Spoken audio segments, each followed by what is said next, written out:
नमस्कार, मी पंकजा गोपीनाथ मुंडे, महाराष्ट्र राज्याची पशुसंवर्धन मंत्री. या खात्याच्या मंत्रिपदाचा भार स्वीकारल्यानंतर महाराष्ट्र सरकारने अत्यंत महत्वाची योजना सन्माननीय मुख्यमंत्र्यांच्या मार्गदर्शनाखाली करण्याचा निर्णय या बजेटमध्ये घेतलेला आहे. ही योजना आहे महाराष्ट्र ग्रामीण पशुधन उद्योजक योजना.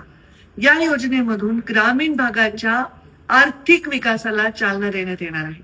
ग्रामीण भागातील आतापर्यंत जे कोणी पशुधन सांभाळणारे आमचे पशुपालक होते त्यांना आता फार मोठ्या प्रमाणामध्ये सरकार त्यांच्या पाठीशी उभं राहून उद्योजक बनवणारी ही योजना आहे. आता ते नुसते उत्पादक राहणार नाहीत तर ते उद्योजक बनणार आहे. यामुळे स्थलांतर रोखलं जाणार आहे. शहरीकरणावर वेगळ्या पद्धतीने सकारात्मक परिणाम होणार आहेत. ग्रामीण भागातील जीनची पॅन्ट टी शर्ट घातलेला गॉगल घातलेला तरुण हा उद्योजक बनणार आहे. शेती आणि शेतीपूरक व्यवसाय करण्यासाठी त्याला अजिबात मागे पुढे बघायची गरज नाही. पशुपालक होण्याच्या निमित्ताने तो एक उद्योजक म्हणून सन्मानाने जगू शकणार आहे. महाराष्ट्रातील ग्रामीण युवकांसाठी ही सुवर्ण संधी आहे.